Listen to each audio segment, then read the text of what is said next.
This is the past of this connection, this relationship. What is the history? Well, I get this relationship has spanned time. If you look around, this is a pretty desolate, arid place. There's really not civilization. It's weird because I feel like, although Ada Cups is walking away, I feel like this is on the other side of the river. This person has crossed mountains, traveled distances to be with you.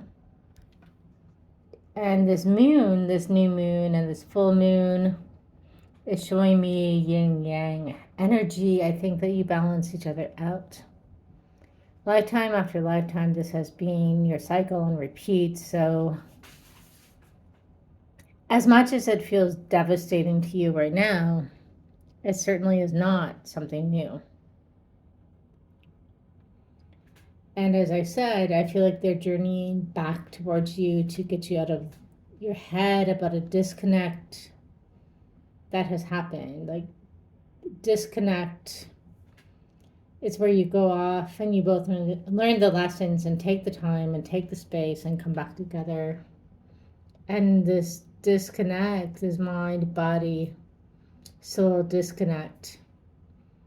Every time it feels like your heart is being ripped out. Other people, you wouldn't really care so much. I mean, yeah, you don't really want to like create chaos in general, but overall, if someone walked away from you except this person, it wouldn't devastate you and you could accept it. But this is hard, really, really hard every time it happens. But the distance is about to be cleared between you.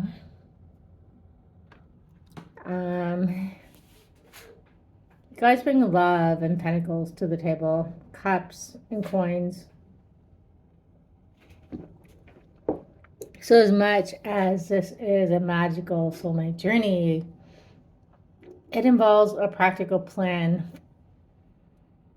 And I get somehow you both understand science. I don't know if one of you or both of you work in the medical field or something like that, but you get science. It's a common language between you. It's weird. It's like you guys don't get each other on many levels, but you get each other on the level of logic and science. And because this is kind of where you meet, they respect your intelligence and they want to come closer to you. You kind of crack their shell a little bit, which is like really weird, right?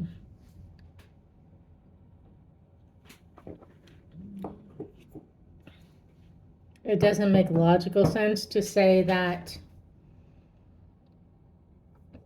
science cracks their heart open, but I think it's more about the logic. You're very spiritual, possibly they're not, but you meet in the middle ground where you can merge your worlds. And over time, they have learned that you are the only one for them, and you have learned that they are the only one for you.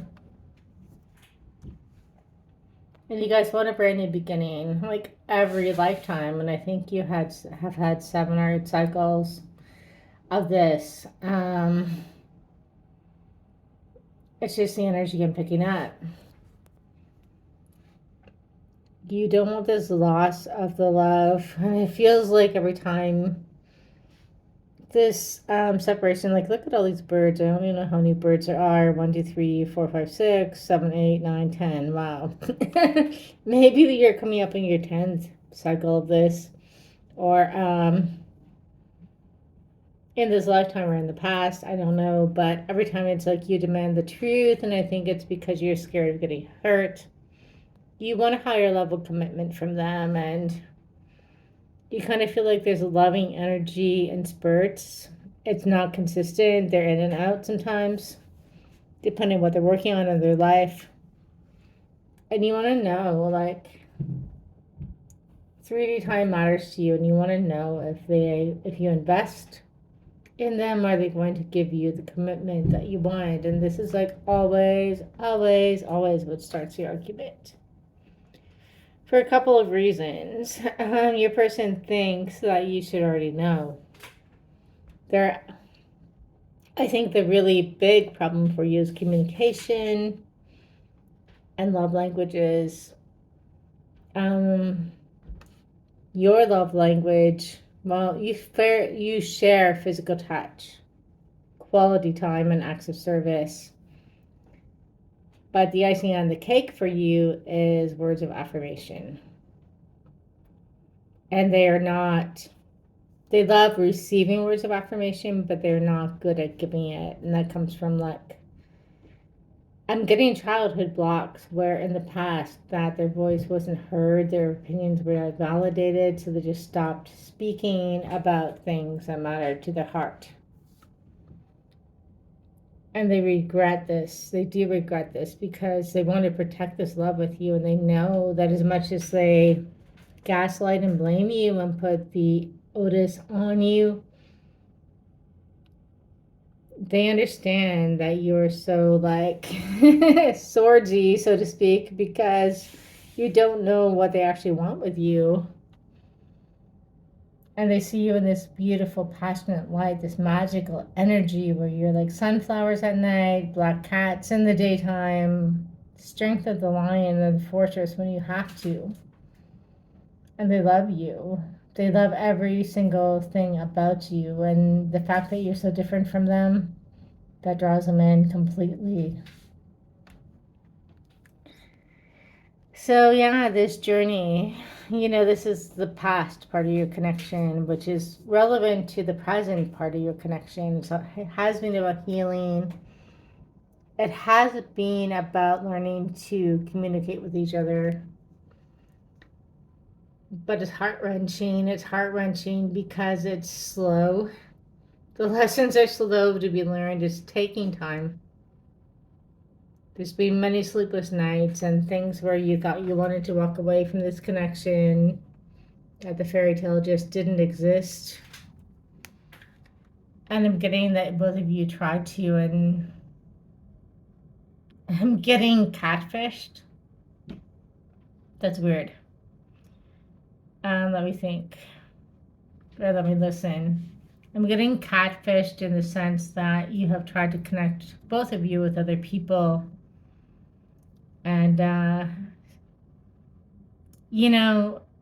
think it's through those lessons, those like conflicts you've jumped into with other people, they haven't stayed or come back for you. It's like you can ask the question and they're just gone, but this person may take space, but they will come back because they love you. They do love you, and you will return because you love them too. And that's kind of the contrast that shows the difference. You might have an argument with this person and they will take some space and come back and work it out in whatever way that looks like. You could have a similar argument with someone you are considering dating because you want an easier type of love, and they just dip and go and that's it, it's done. I think, and I truly feel like all these cycles are truly showing you that this is true love. This is true love.